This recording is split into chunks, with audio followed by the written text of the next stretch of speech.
Ruchi Soya, a business that has a very big growth story. An even bigger story of crashing down like a house of cards, and then their revival story of rising from the ashes. Stay with me till the very end and I'll make sure that you learn something out of this video. So their stock market journey began in 2002 when they were listed at a price of around 800 rupees, and within a span of 8 to 9 years their stock price shot up 20 times to a high of 15,000 rupees. Now that's a CAGR, that's a compounded annual growth rate of 38% on the stock. Now to buy one stock for 15,000 rupees is a big deal in 2021, and here we are talking about 2011.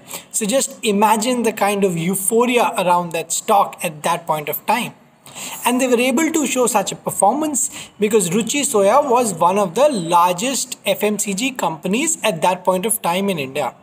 They were mainly into the manufacturing of edible oils. They had close to 700,000 retail stores in India with around 6,000 distributors. So the scale at which they were operating was very high, their business performance was very good, and that was reflecting in their stock price as well. Everything seemed to be working very well for them until 2011. What happened in 2011? The stock price from a high of 15,000 constantly started to go down to a point that they were delisted from the market in 2017. Now what happened in this span of 6 years? So the Indonesian government, from where Ruchi Soya used to import their raw materials, what that government did was they increased the export duty on such raw materials. Now, in a normal situation, Ruchi Soya would have been able to pass the increased cost to its customers, but they could not do it at this point of time because the Indonesian government also reduced the exports on the final oil product that Ruchi Soya used to sell. Now, because they were not able to pass that increased cost to its customers, their margins took a huge hit. They started to report losses in their income statement, and it was the same time when the country was going through a very poor monsoon season.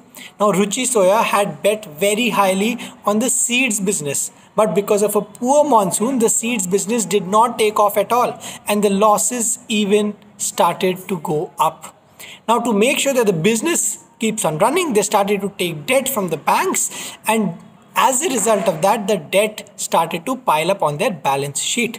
To compound their problems, SEBI also found irregularities in their business. As a result of that, they were forced to delist in 2017. Now here's a business that's going into losses, the debt has started to go up, and the investors have lost money because the stock has gotten delisted from the market. Now the banks from which Ruchi Soya had borrowed money, they wanted their money back. So they decided to sell the assets of Ruchi Soya to any interested party. And it was at that point of time that Baba Ramdev from Patanjali came to the rescue. Now because Patanjali was doing very well, this news of Patanjali acquiring Ruchi Soya was received very favorably in the market. As a result of that, the shares got relisted in the market in January 2020 at a price of only 16.5.